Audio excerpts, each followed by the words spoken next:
Good morning बच्चों। आज अपन molecular basis of biology के थर्ड लेक्चर की बात करेंगे। तीसरा स्टेप चलेगा बच्चों। 2 क्लासें हो गई हैं, मेरे ख्याल से आपको बहुत अच्छे से समझ में आ गई होंगी। कोई डाउट हो तो बताएं आप।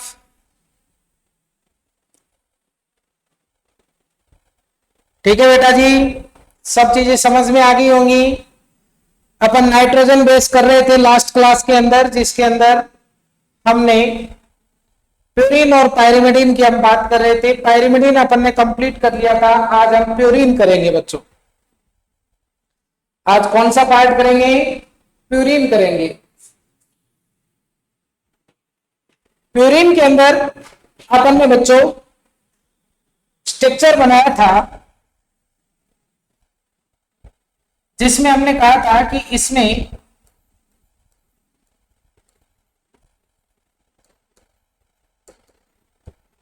डबल रिंग है। कितने रिंग है? डबल रिंग, यानी 2 रिंग प्रेजेंट है।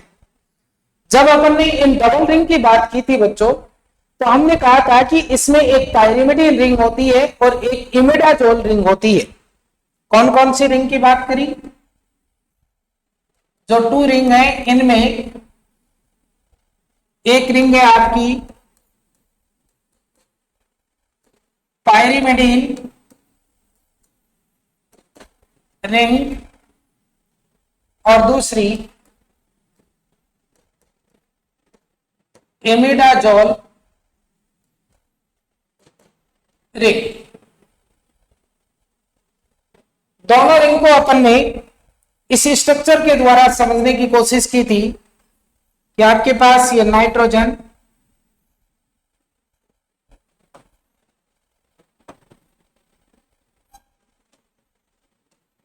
ये नाइट्रोजन, ये तो आपके पास पायरिमिडीन रिंग हो गया। इसके बाद में ये आपके पास इमिडाजोल रिंग बना।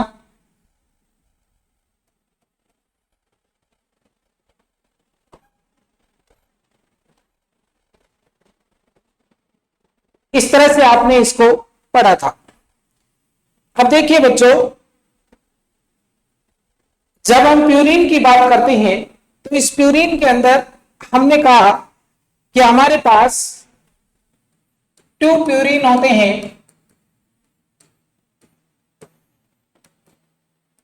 यह प्यूरिन है आपके पास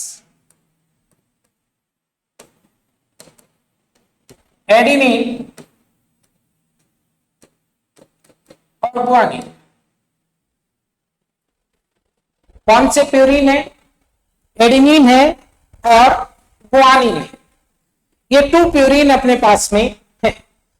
अब अपने को देखना है कि ये जो आपके पास एक प्यूरिन रिंग है, इस प्यूरिन रिंग में कौन से ग्रुप आएंगे जो वो ग्रुप एडेनिन बनाएगा, और कौन से ग्रुप आएंगे तब वो गुआनिन के अंदर कन्वर्ट होगा।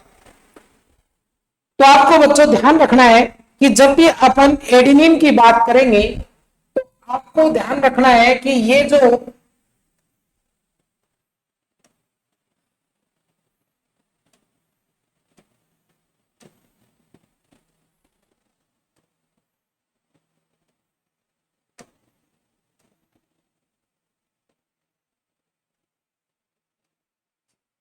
प्यूरिन रिंग बना, इस प्यूरिन रिंग के अंदर नंबरिंग आप कहां से करेंगे? इसके अंदर तो यहां से स्टार्ट की थी अपन ने नंबरिंग।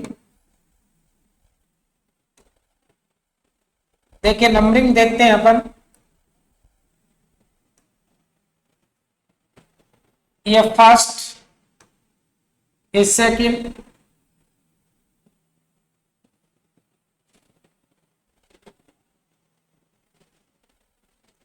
ये सेकंड, ये थर्ड, ये फोर्थ, ये फिफ्थ और ये सिक्स्थ।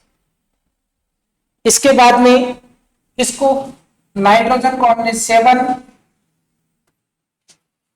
इसको हमने 8 और इसको हमने 9। यहां पर एक हाइड्रोजन आपका। इस तरह से बच्चों अपन ने नंबरिंग इसके अंदर की थी। अब आप देखेंगे कि इस रिंग के ऊपर अगर मैं 6 पोजीशन पर एमिनो ग्रुप अटैच कर देता हूं, यहां पर कौन सा ग्रुप लगाना है अपने को, NH2 ग्रुप। NH2 ग्रुप है तो NH2 ग्रुप को आप क्या बोलते हैं, एमिनो ग्रुप।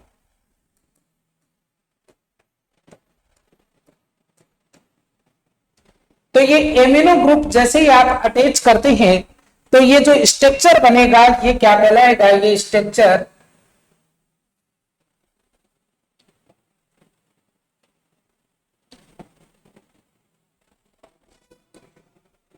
ये जो स्ट्रक्चर है वो क्या कहलाएगा, एडेनिन कहलाएगा बच्चों। ठीक है। अब देखिए अगर मैं इसी में ग्वानिन बनाना चाहता हूं तो ग्वानिन के लिए अपने को क्या करना होगा कि आपके पास जो ये एडेनिन था, इस एडेनिन का ये एमिनो ग्रुप में 6 पोजीशन से रिप्लेस करते हुए सेकंड पोजीशन पर ले आता हूं, इस वाली पोजीशन यहां ले आता हूं और इस 6 पोजीशन के ऊपर में लेकर के चला जाता हूं कौन सा, ऑक्सो ग्रुप। और जैसे ही आप इसके ऊपर ऑक्सो ग्रुप रखेंगे और सेकंड पोजीशन पर एमिनो ग्रुप रखेंगे तो आपका नेक्स्ट प्यूरिन बन जाएगा। इस प्यूरिन को अपन किस नाम से जानेंगे, ग्वानिन के नाम से जानेंगे। तो जैसे ही आप ग्वानिन की स्ट्रक्चर बनाएंगे तो आपको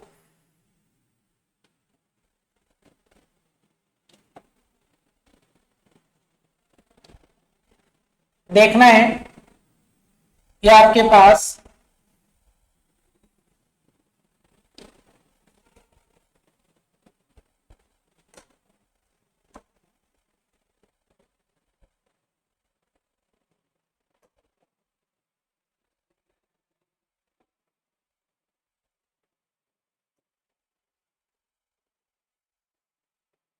जो स्ट्रक्चर है उसमें ये नाइट्रोजन,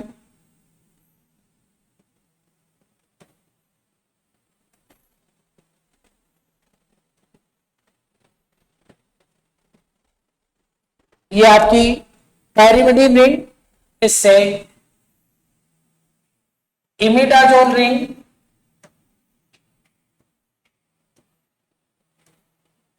अटैच करेंगे आप, ये हाइड्रोजन आ गया यहां पर। अब देखिए इसमें मैंने क्या कहा कि आपको पोजीशन लेनी है, लिखेंगे फर्स्ट,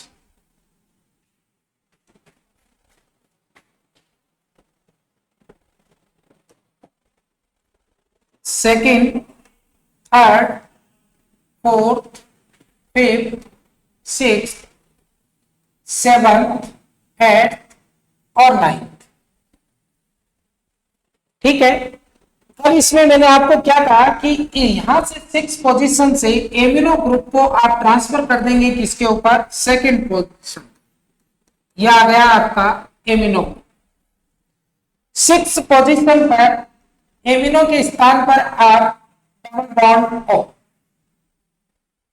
ये ग्रुप लेकर के चले गए। ठीक है। तो अब जो स्ट्रक्चर बनी है ये स्ट्रक्चर क्या कहलाएगी, ग्वानिन कहलाएगी। ठीक है। अब आपको यहां पर वैलेंसी कंप्लीट करनी है। तो वैलेंसी कंप्लीट करने के लिए बच्चों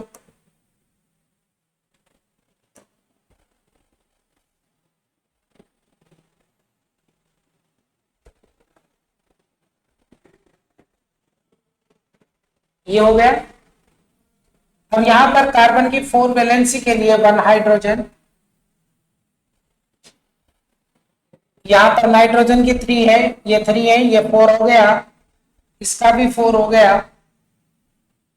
इसकी 4 वैलेंसी कंप्लीट करने के लिए ये हाइड्रोजन।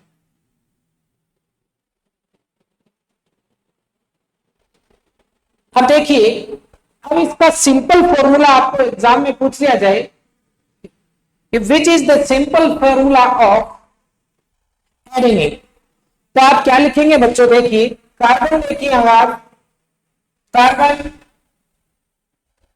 1 2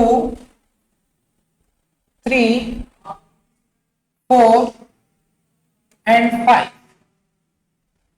आपके पास 5 कार्बन है। तो देखिए आप क्या लिखेंगे, C5, ये आपको दिखाई नहीं दे रहा होगा,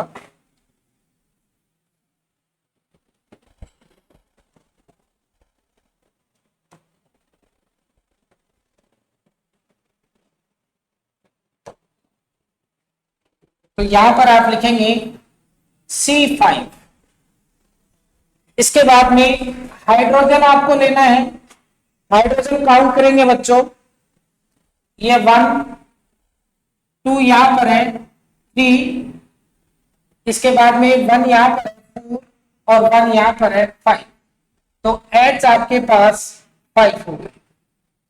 अब नाइट्रोजन को आप काउंट करेंगे तो नाइट्रोजन आपको दिखाई दे रहे हैं 1 2 3 4, तो N4, C5 H5 N4, और सॉरी N5 हो गए, एक ये अपन नाइट्रोजन भूल गए ऊपर वाला, तो यहां पर आपको लिखना है N। ये आपके पास सिंपल फॉर्मूला हो गया एडेनिन का। ठीक है बच्चों, तो एडेनिन का सिंपल फॉर्मूला आपको दिखे C5 H5 N5, तो ये फॉर्मूला किसका होगा, एडेनिन का होगा। इसके बाद में ऐसे ही अगर अपन ग्वानिन की बात करें तो बेटा यहां पर देखिए, ग्वानिन में कार्बन 5, हाइड्रोजन की अपन बात करें तो हाइड्रोजन को काउंट करें, यहां पर आप देखेंगे कि 1 हाइड्रोजन यहां पर,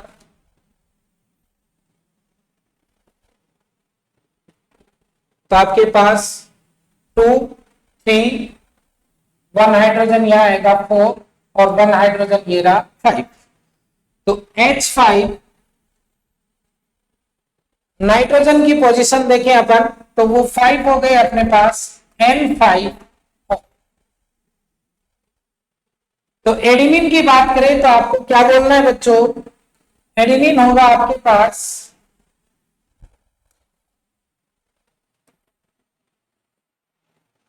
C5 H5 N5 and guanine होगा C5 H5 N5O। मेरे ख्याल से आपको ये दोनों टाइप की वैरायटी समझ में आ गई होगी कि हमें किस तरह से क्वेश्चन को अटेम्प्ट करना है, हमसे क्या पूछा गया है उसी फॉर्म में हमारे को आंसर देना है। आपको इस तरह से स्ट्रक्चर के फॉर्म में पूछे तो आपको इस तरह से बताना है, अगर सिंपल फॉर्मूला पूछे तो आप यहां से पिक करेंगे इसको और ग्वानिन को यहां से पिक करें। इस तरह से आपके पास एडेनिन और ग्वानिन दोनों कंप्लीट हो गए। अब नेक्स्ट देखिए बच्चों, अब आपसे पूछे कि प्यूरिन की स्ट्रक्चर में, ये आपके पास मैं प्यूरिन की स्ट्रक्चर रख लेता हूं। अब आपसे कहे कि प्यूरिन की स्ट्रक्चर में इमिडाजोल रिंग पाइरिमिडिन रिंग के कौन से कार्बन से अटैच होती है, तो आपको ध्यान रखना है कि कार्बन नंबर 4 और कार्बन नंबर 5 से अटैच होती है। इमिडाजोल रिंग जो होगी वो कार्बन नंबर 4 और कार्बन नंबर 5 के साथ अटैच होगी।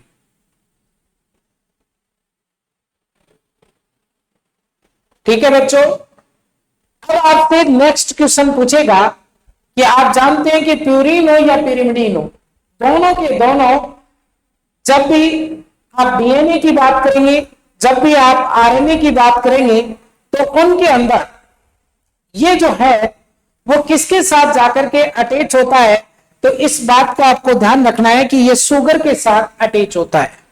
हमने जब एक स्ट्रक्चर पढ़ी थी जिसके अंदर हमने लिखा था कि ये फॉस्फेट, फिर हमने मिडल के अंदर शुगर रखा था और फिर उससे नाइट्रोजन बेस अटैच हो रहा था। जब हमने पायरिमिडीन की बात की थी बच्चों, तो पायरिमिडीन में हमने क्या लिखा था कि पायरिमिडीन में का नाइट्रोजन जो फर्स्ट पोजीशन का है वो नाइट्रोजन शुगर के साथ अटैच होता है। लेकिन जैसे ही आप प्यूरिन्स की बात करेंगे तो आपको ध्यान रखना है 9th प्लेस का जो नाइट्रोजन होगा वो शुगर के साथ में अटैच होगा। तो आप लिख सकते हैं in purines nitrogen of 9th place forms bond with sugar. क्या लिख देंगे? In purines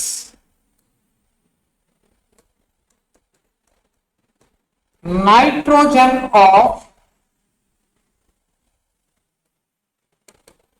9th place form bond with sugar. Sugar के साथ में ये 9th प्लेस का जो कार्बन है वो बॉन्ड बनाएगा। ये आपका अगला क्वेश्चन हो गया, यहां से आपको पूछा जा सकता है अगर पायरिमिडीन है तो फर्स्ट पोजीशन का नाइट्रोजन शुगर के साथ बॉन्डिंग करेगा, और अगर आपके पास प्यूरिन है तो 9th पोजीशन का नाइट्रोजन जो है वो शुगर के साथ बॉन्डिंग करेगा। ठीक है बच्चों, तो दोनों में क्लियर हुआ।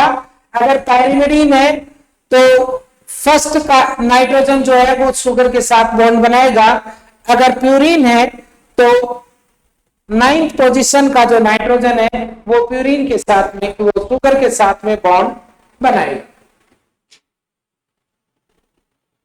अब देखिए आपको दोनों ही चीजों के अंदर पता चला कि हम प्यूरिन की बात करें या पिरिमिडीन की बात करें तो इनकी स्ट्रक्चर में हमारे को ये देखिए आपको प्यूरिन की जो स्ट्रक्चर है उसमें जगह जगह पर आपको नाइट्रोजन मिला। ऐसे ही बच्चों हम अगर बात करें पायरिमिडीन रिंग की तो पायरिमिडीन में आपको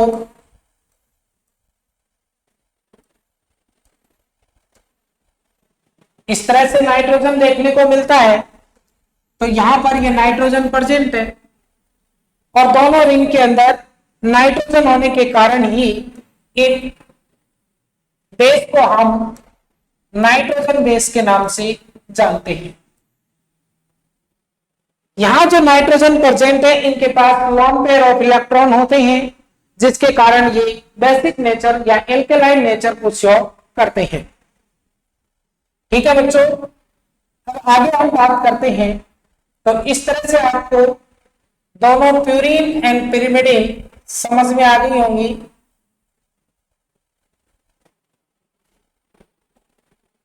तो आपका ये टॉपिक यहां पर क्लियर हुआ। अगर हम बात करें कि इन नाइट्रोजन बेस में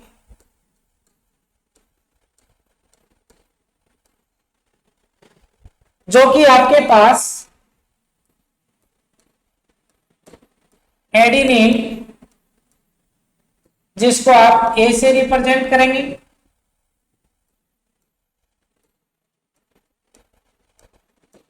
ग्वानिन जिसको आप जी से रिप्रेजेंट करेंगे, साइटोसिन जिसको आप सी से रिप्रेजेंट करेंगे,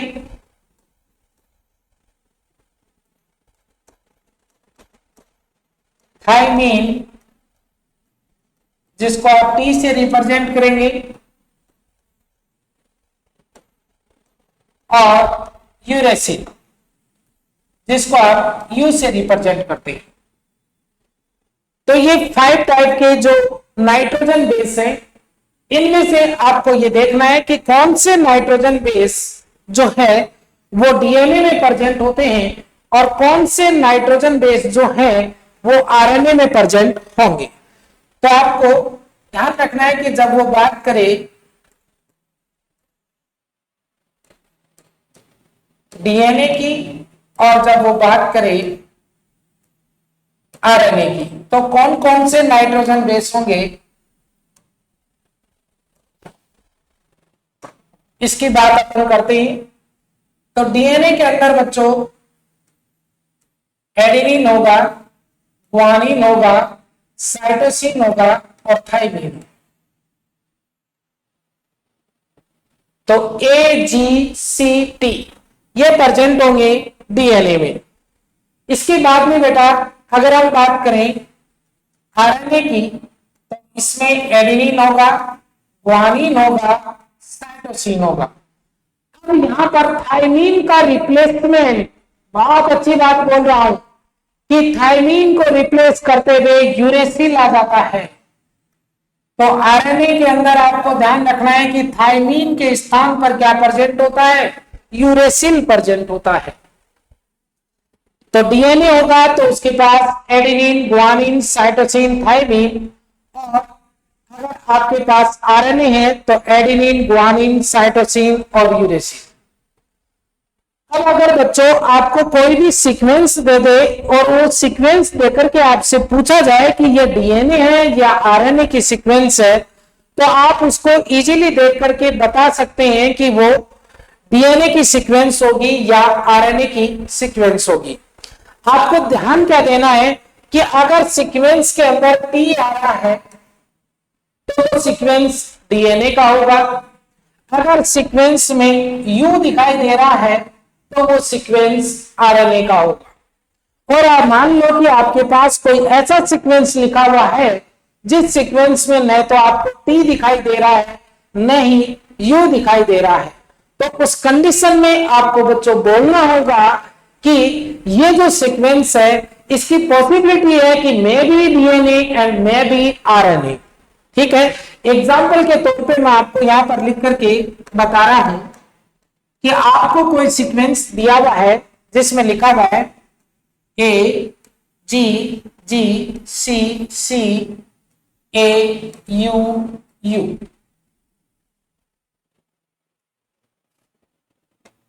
जी, इस तरह से कोई सीक्वेंस लिखा हुआ है।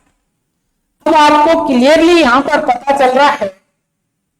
दूसरा मैं आपको एक और लिख देता हूं जिसमें आपको लिखा हुआ है AGGCCATTG।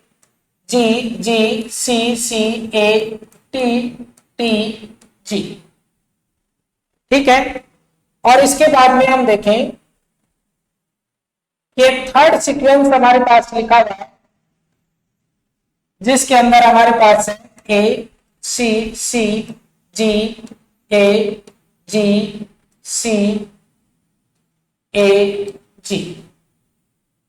ये लिखा हुआ है। तो आपको इन तीनों सीक्वेंस के लिए पूछा जाए कि कौन सा इसमें डीएनए का सीक्वेंस है, कौन सा इसमें आरएनए का सीक्वेंस है, तो आपको यहां पर देखिए क्या करना है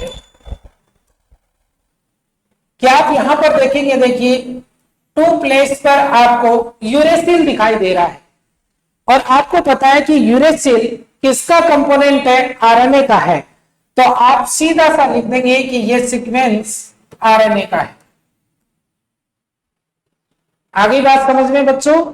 इसके बाद में सेकंड सीक्वेंस आप एग्जांपल की देखें, इसमें यहां पर देखिए थाइमिन नजर आ रही है आपको, और जैसे ही थाइमिन आया तो इसने कंफर्म कर दिया है कि यह डीएनए का सीक्वेंस है। तो ये आप लिख देंगे कि यह डीएनए होगा। अब इसके बाद में थर्ड के अंदर आप देखेंगे कि आपको न तो यूरेसिल दिखाई दे रहा है और न ही आपको थाइमिन दिखाई दे रहा है। तो आप इसके लिए क्या लिख सकते हैं कि हम कंफर्मली नहीं कह सकते कि ये डीएनए है या आरएनए है, तो इसकी पॉसिबिलिटीज हैं। तो आप लिख देंगे मे बी डीएनए और मे बी आरएनए। ठीक है कि ये डीएनए भी हो सकता है और ये आरएनए भी हो सकता है। आपको ये बात इसके अंदर ध्यान रखनी है बच्चों। तो ये अपना फर्स्ट सेक्शन इसका पेंटो नाइट्रोजन बेस से रिलेटेड कंप्लीट हुआ। नेक्स्ट पोर्शन की अपन बात करेंगे जिसके अंदर पेंटोज शुगर आता है।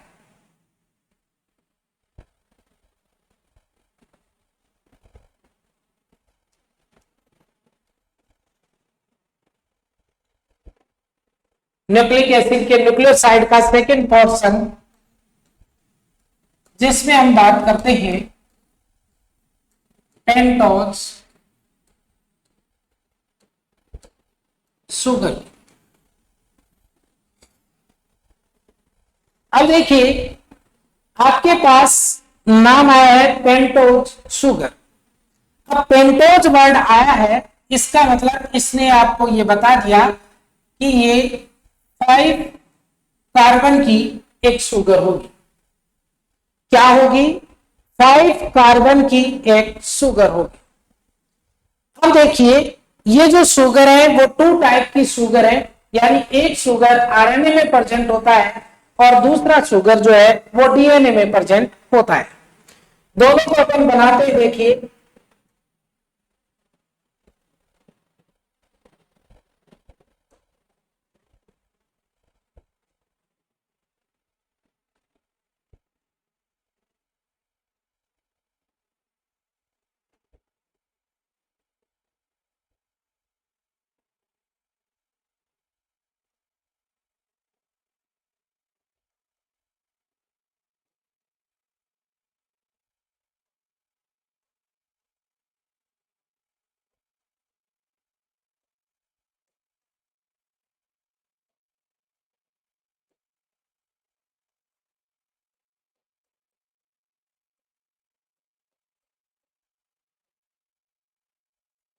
इस तरह से आपके पास ये पेंटोज शुगर मैंने बनाया है। सेकेंड पेंटोज शुगर मैं यहां बना रहा हूं।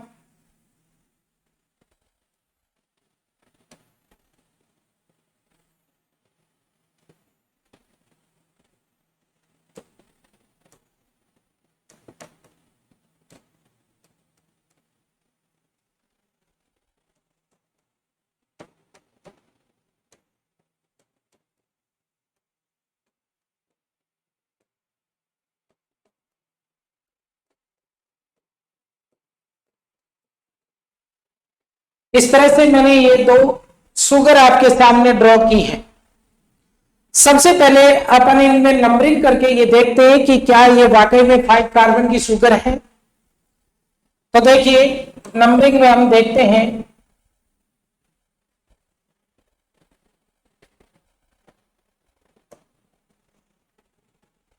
ये आपके पास कार्बन फर्स्ट होगा, ये आपके पास कार्बन सेकंड होगा, ये आपके पास कार्बन थर्ड होगा, ये आपके पास कार्बन 4 होगा और ये कार्बन 5th होगा। तो 5 कार्बन इसमें प्रेजेंट है। इसका मतलब ये आपके पास कौन सी शुगर है? पेंटोज शुगर है। अब नेक्स्ट अपन देखते हैं इस वाली शुगर में। तो इसमें देखिए फर्स्ट कार्बन ये, सेकंड कार्बन ये, थर्ड कार्बन ये, फोर्थ कार्बन ये और 5th कार्बन ये। तो फर्स्ट काम अपना कंप्लीट हो गया है कि हमारे पास जो शुगर है वो पेंटोज शुगर है दोनों में। अब देखिए यहां पर मैंने 2 शुगर बनाई है। तो इन दोनों शुगर को बनाने का रीजन क्या है? देखिए बच्चों, जब अपन इस फर्स्ट शुगर की बात करते हैं इस वाले की, तो इसमें सेकंड पोजीशन को थोड़ा गौर से देखें बच्चों।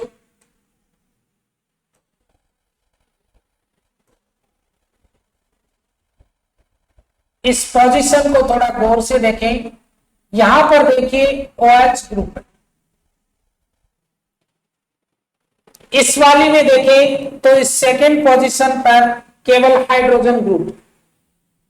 पहला डिफरेंस है दोनों शर्करा के अंदर, और केवल यही डिफरेंस दोनों शुगर के अंदर प्रेजेंट होता है कि यहां पर आपका एक शुगर में सेकंड पोजीशन पर OH ग्रुप प्रेजेंट है, जबकि दूसरे शुगर के अंदर केवल और केवल हाइड्रोजन प्रेजेंट है। यानी यहां पर इस शुगर के अंदर एक ऑक्सीजन की डेफिशिएंसी है इस शुगर की तुलना में, इसलिए इस शुगर को बोला जाता है, यानी ये 5 कार्बन की शुगर है जिसको राइबोज शुगर कहा जाता है। यहां पर एक ऑक्सीजन की डेफिशिएंसी है, इसलिए इसको डी ऑक्सी राइबोज शुगर बोलते हैं, और इस वाली शुगर को बोलेंगे हम राइबोज शुगर। एक को हम कहेंगे डी ऑक्सी राइबोज शुगर और दूसरे को हम बोलेंगे राइबोज शुगर। ध्यान देना बच्चों, ये जो राइबोज शुगर होती है ये प्रेजेंट होता है आरएनए में, और जो ये डीऑक्सी राइबोज शुगर है ये प्रेजेंट होता है डीएनए। राइबोज शुगर आरएनए में प्रेजेंट होता है और डीऑक्सी राइबोज शुगर डीएनए के अंदर प्रेजेंट होता है। गौर से देखिए दोनों स्ट्रक्चर को, आपको बिल्कुल सेकंड पोजीशन के ऊपर डिफरेंस दिखाई दे रहा है, और इसी सेकंड पोजीशन के अंदर देखिए इन दोनों के अंदर क्या क्या चीजें घटित होती हैं। अब देखिए यहां पर हम देख रहे हैं कि जब हम आरएनए की बात करेंगे तो हम कहेंगे कि ये जो सेकंड पोजीशन है इस पर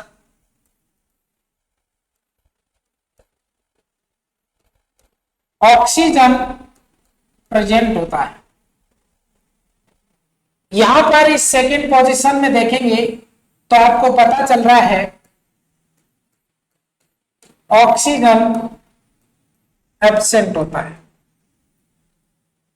दोनों में ये डिफरेंस है, एक में सेकंड कार्बन पर ऑक्सीजन प्रेजेंट है, दूसरे में सेकंड कार्बन के पास ऑक्सीजन एब्सेंट है। यानी डीऑक्सी राइबोज शुगर में 1 ऑक्सीजन लैक होता है और राइबोज शुगर के पास 1 जो ऑक्सीजन है वो डीऑक्सी राइबोज शुगर से एक्सेस अमाउंट में प्रेजेंट होता है। अब देखिए, अगर हम ऑक्सीजन के एटॉमिक नंबर की बात करते हैं तो बेटा इसको आप लिखते हैं केमिस्ट्री में O8। अब इसको हम लिखेंगे तो इसका कॉन्फ़िगरेशन क्या आएगा, 1s2 2s2 2p4, ये इसका इलेक्ट्रॉनिक कॉन्फ़िगरेशन है। ये इसका इनर ऑर्बिटल है, ये इसका आउटर ऑर्बिटल। अब इसको अपन फुलफिल करें इन इलेक्ट्रॉन्स को, तो आप देखेंगे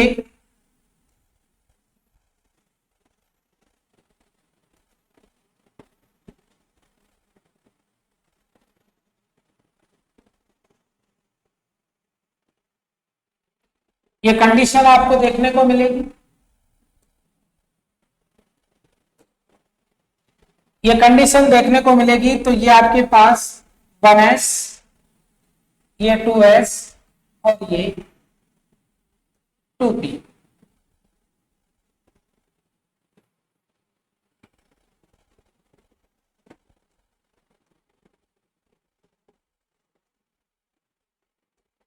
ये आपके पास में 2p।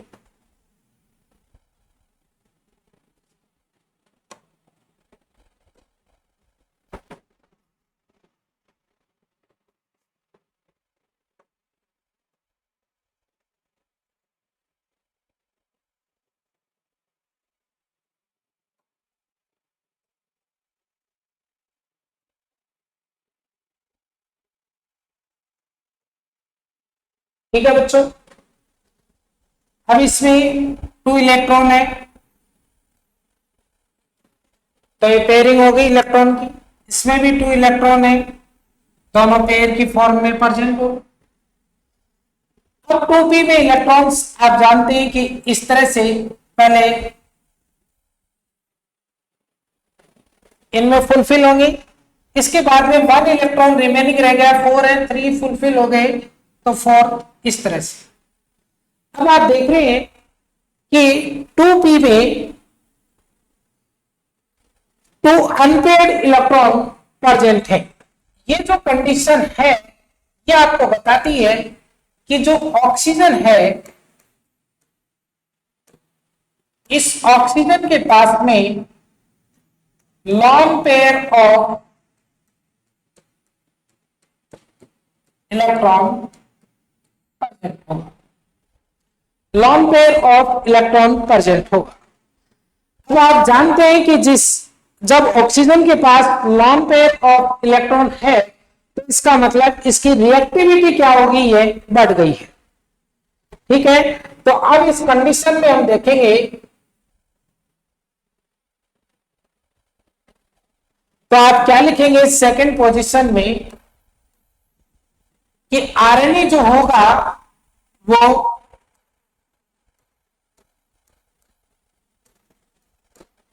मोर रिएक्टिव होगा।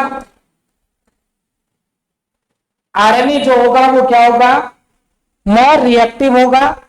जबकि डीएनए की बात करें तो ऑक्सीजन वहां पर एब्सेंट है, long pair of electron absent है, तो ये लेस रिएक्टिव होगा।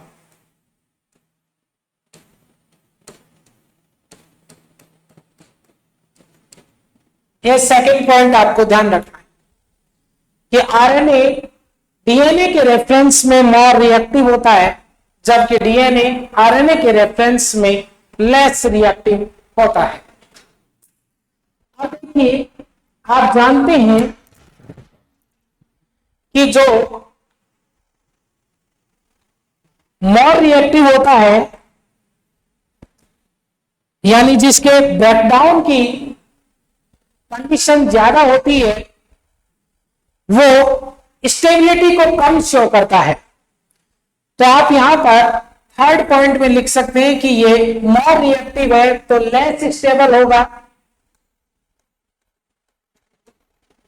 तो आरएनए लेस स्टेबल होता है। जबकि डीएनए की बात करें तो लेस रिएक्टिव है तो स्टेबिलिटी में ज्यादा स्टेबल होगा, इसलिए हम लिखेंगे इसको मोर स्टेबल। ठीक है, यानी अपन ने क्या पॉइंट पढ़ा, सबसे पहले हमने कहा कि राइबोज शुगर में ऑक्सीजन सेकेंड कार्बन पर ऑक्सीजन प्रेजेंट होता है, जबकि डीऑक्सी राइबोज शुगर के अंदर ऑक्सीजन एब्सेंट होता है। फिर हमने देखा कि ऑक्सीजन का इस तरह से कॉन्फ़िगरेशन होता है। फिर 2p के अंदर जब इलेक्ट्रॉन्स को फुलफिल करते हैं तो 2 अनपेयर्ड इलेक्ट्रॉन प्रेजेंट है।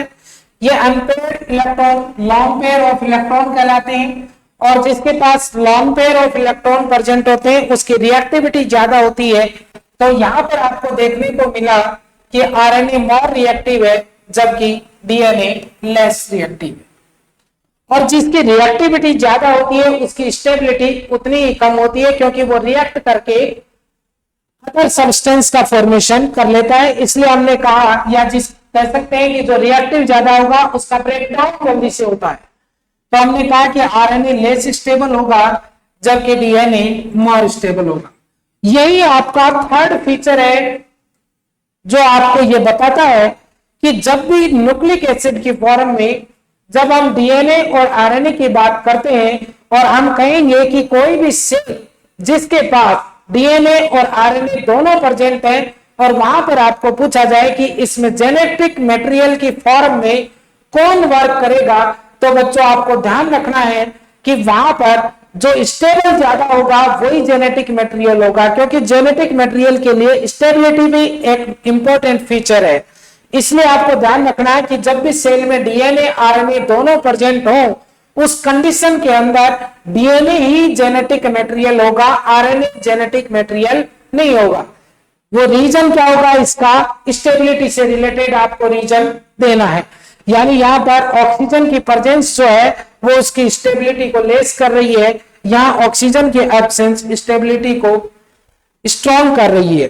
ठीक है, तो इस तरह से आपको बच्चों ये ध्यान आ गया होगा कि जो डीएनए और आरएनए है उनके अंदर क्या कंडीशन होगी इस पेंटोज शुगर की वजह से।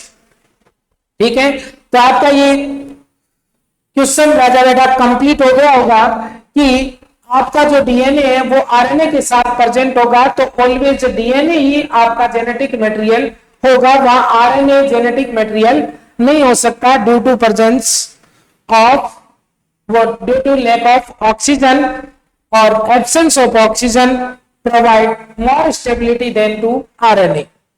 ठीक है, इस तरह से अपना फिर नेक्स्ट जो पॉइंट आता है बच्चों वो है अपना थर्ड फॉस्फेट ग्रुप से रिलेटेड। इसको कोई अगर उतारना चाहता है, स्क्रीनशॉट लेना हो तो ले सकता है बच्चों।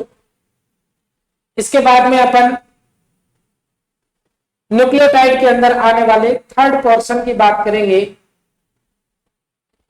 जो आपका फॉस्फेट आयन या फॉस्फोरिक एसिड होगा।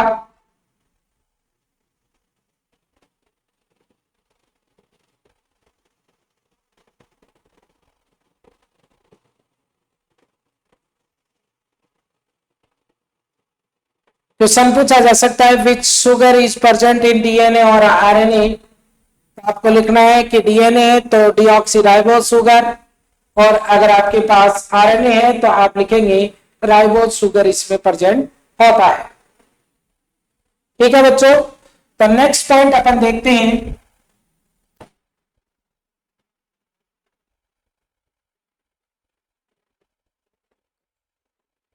थर्ड पॉइंट है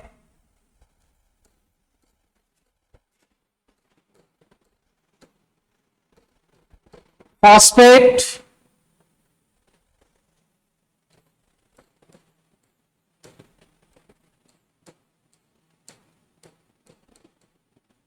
जिसको आप फॉस्फोरिक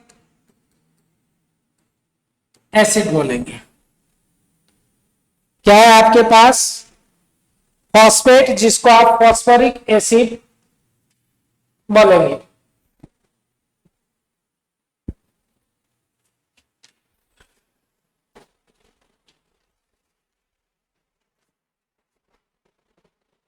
ठीक है बच्चों, अब देखिए जब भी अपन फॉस्फेट की बात करते हैं बच्चों, तो आपको पता है कि ये H3PO4 के फॉर्म में प्रेजेंट होता है।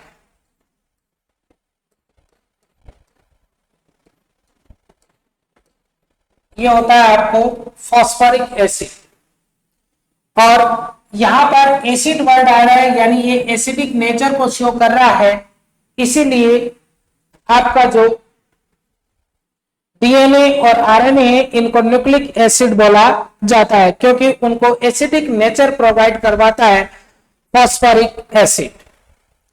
तो ये प्रेजेंट होगा H3PO4 के फॉर्म में। अब देखिए इस H3PO4 को हम इस तरह से भी नोट डाउन कर सकते हैं,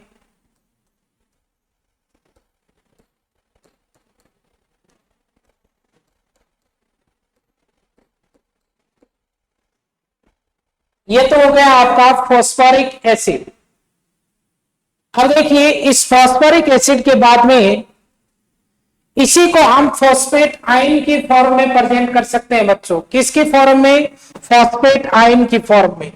जैसे ही फॉस्फेट आयन की फॉर्म में प्रेजेंट करेंगे, आपको पता है कि यहां से हाइड्रोजन क्या हो जाएंगे? रिलीज हो जाएंगे। तो आप इसको लिख सकते हैं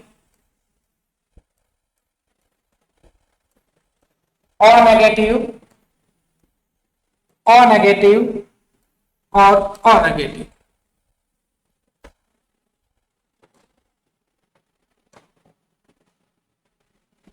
अब यहां से अपन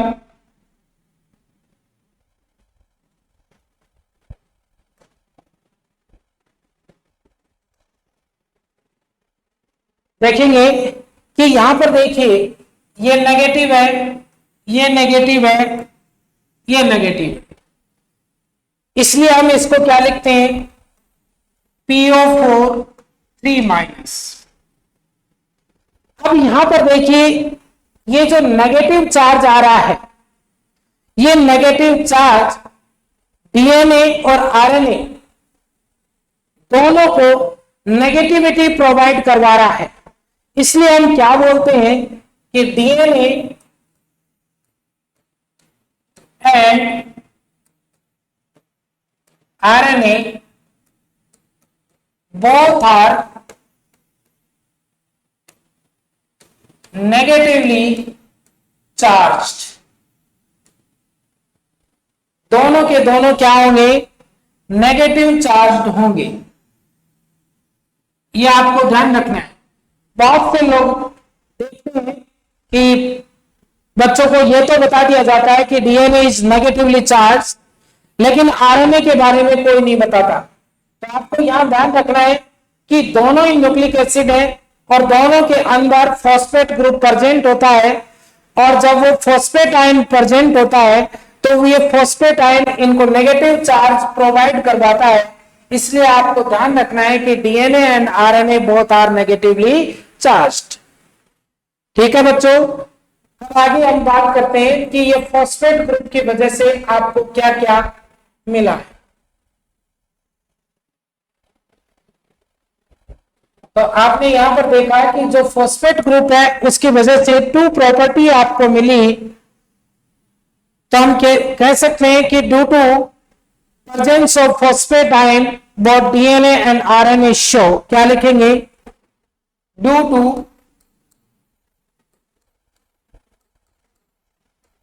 प्रेजेंस ऑफ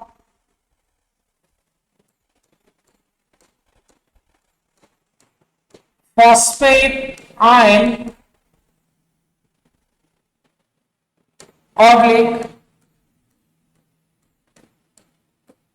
phosphoric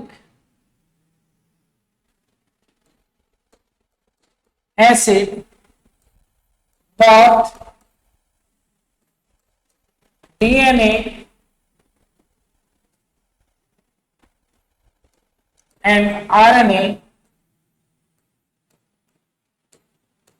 शो। क्या शो करेंगे ये अपने को देखना है। तो सबसे पहले आपको पता है कि ये एसिडिक प्रॉपर्टी को शो करते हैं। सबसे पहली बात आपको ध्यान रखनी है कि इनके द्वारा एसिडिक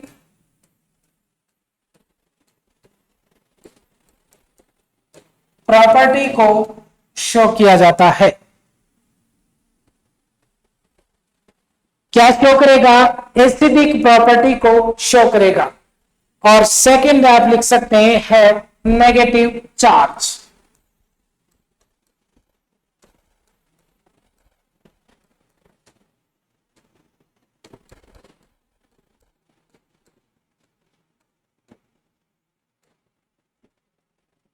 तो दे हैव नेगेटिव चार्ज। ये 2 प्रॉपर्टी आपको फॉस्फोरिक एसिड की वजह से मिलती है। ठीक है बच्चों, अब अपन आगे बात करेंगे इसके अंदर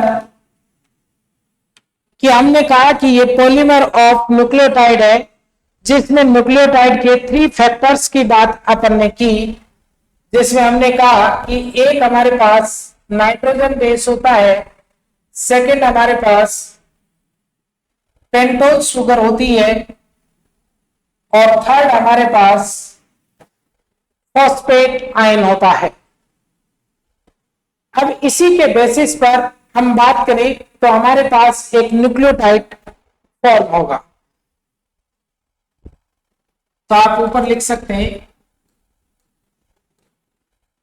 फॉर्मेशन ऑफ न्यूक्लियोटाइड, कि एक न्यूक्लियोटाइड का फॉर्मेशन कब। तो देखिए न्यूक्लियोटाइड की स्ट्रक्चर में सबसे पहले आपको ध्यान रखना है बच्चों कि आपके पास जो शुगर होगा वो बीच में होगा, फिर उससे एक साइड में फॉस्फेट जुड़ेगा और दूसरी साइड में उसके क्या अटैच होगा बच्चों, बोलिए क्या अटैच होगा, नाइट्रोजन बेस। तो हमने यहां पर ये लिख दिया नाइट्रोजन बेस। ठीक है बच्चों, तो अब आप ये देखेंगे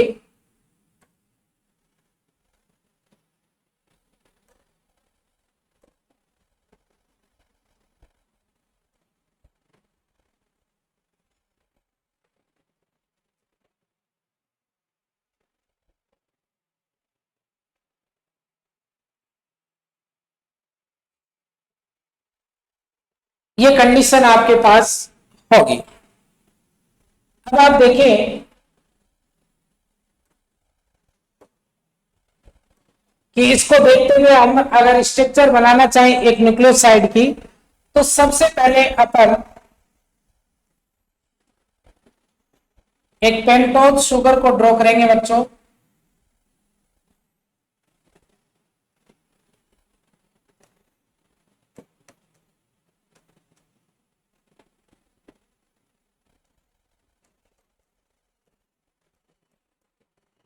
ये आपने पेंटोज शुगर ड्रॉ किया।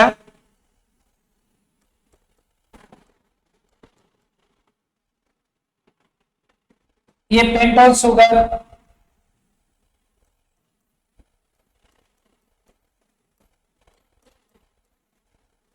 ड्रॉ कर दिया गया।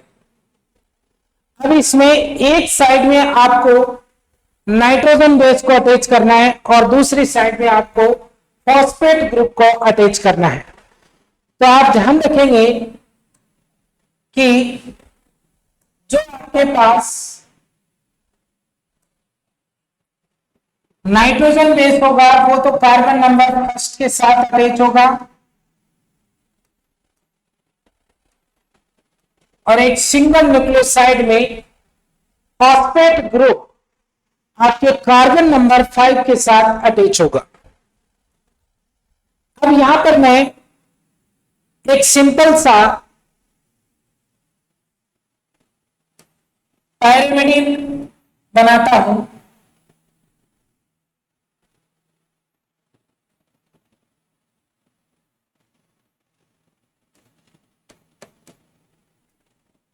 यह कंडीशन होगी उस पायरिमिडिन की। ठीक है, अब इस पायरिमिडिन में अपन कर सकते हैं कि ये हमारा साइटोसिन है, सपोज करें तो साइटोसिन है, तो यहां पर आप NH2 ग्रुप लगा देंगे, यहां पर ये डबल बॉन्ड O लगा देंगे। अब देखिए यहां पर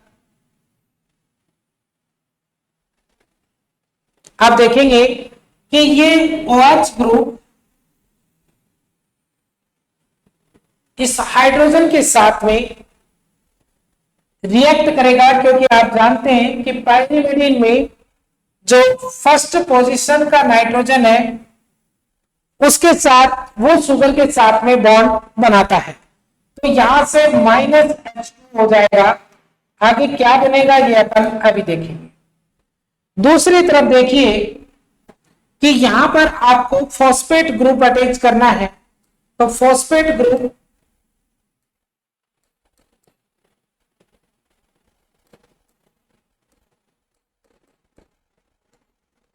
इस तरह से प्रेजेंट होता है। तो इस फॉस्फेट ग्रुप का H और इसका OH दोनों मिलकर के वापस H2O को रिलीज कर देंगे। ठीक है बच्चों, समझ में आ गई बात। यहां पर फर्स्ट नाइट्रोजन का हाइड्रोजन और शुगर के फर्स्ट कार्बन का OH ग्रुप आपस में रिएक्ट करेंगे, वाटर मॉलिक्यूल को रिलीज कर देंगे। ठीक है, ऐसे ही आपके पास कार्बन 5 का OH ग्रुप और फॉस्फेट ग्रुप का हाइड्रोजन आपस में रिएक्ट करेंगे और क्या बना देंगे, वाटर मॉलिक्यूल बना देंगे। बनने से आपको जो स्ट्रक्चर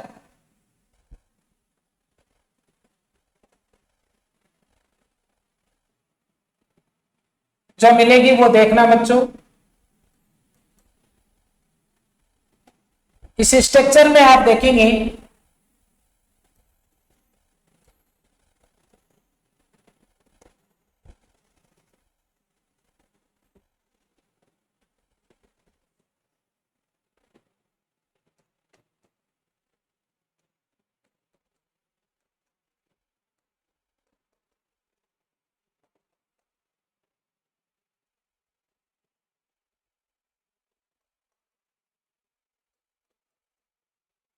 ये हो गया। अब यहां पर साइटोसिन अपन ने बनाया था,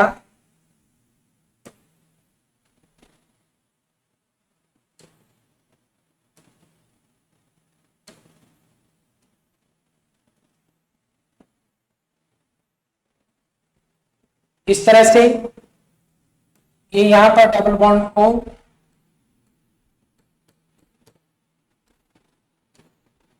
ये NH2, इधर हमने बनाया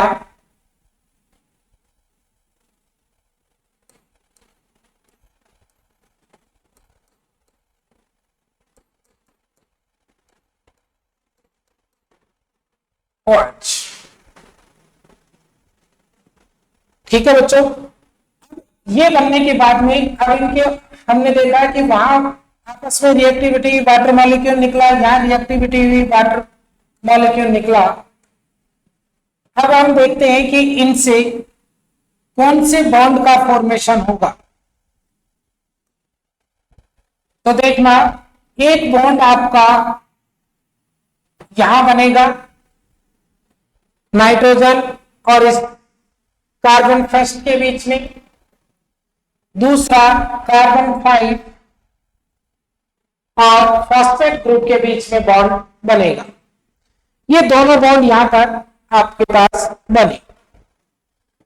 अब जो बॉन्ड आपका N2 बेस यानी नाइट्रोजन बेस और शुगर के बीच में बन रहा है, इस बॉन्ड को बोला जाता है N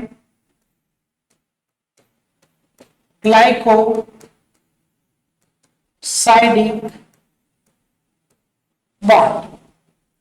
कौन सा बॉन्ड कहेंगे? N glycosidic bond. और जो बॉन्ड आपका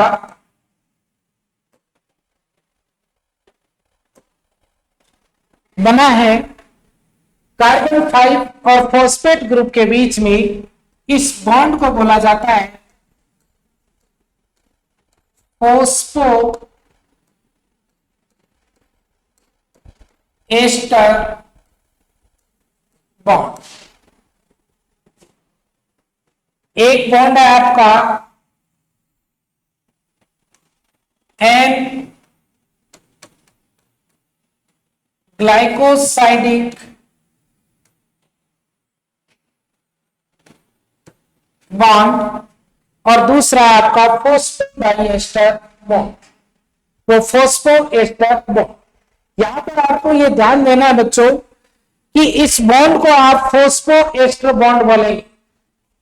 बहुत सी जगह आपको देखने को मिलता है कि ये जो बॉन्ड है इसके लिए फॉस्फोडाइएस्टर बॉन्ड लिखा हुआ मिल जाता है, तो आपको ध्यान रखना है कि ये फॉस्फोएस्टर बॉन्ड होगा और ये वाला N ग्लाइकोसाइडिक बॉन्ड होगा। यहां पर कई बार क्वेश्चन आपको पूछा जा सकता है कि ये दोनों बॉन्ड किस प्रकार के बॉन्ड होते हैं, तो आपको ध्यान रखना है कि ये दोनों के दोनों बॉन्ड कोवेलेंट बॉन्ड होते हैं। कौन से बॉन्ड होंगे? कोवेलेंट बॉन्ड होंगे। तो ये आपको ध्यान रखना है कि इसके अंदर इस तरह से ये बॉन्ड प्रेजेंट होते हैं और ये जो स्ट्रक्चर है आपके पास एक न्यूक्लियोसाइड की बन गई है। अब इसके बाद में ये न्यूक्लियोसाइड आपस में कैसे ज्वाइन होते हैं, किस तरह से एक पॉलीन्यूक्लियोटाइड चेन का फॉर्मेशन होता है या पॉलीमर ऑफ न्यूक्लियोटाइड बनता है, तो उसके अपन नेक्स्ट लेक्चर में बात करेंगे। Okay, thank you, have a nice day. ठीक है बच्चों, तो इस चीज को आपको ढंग से करना है।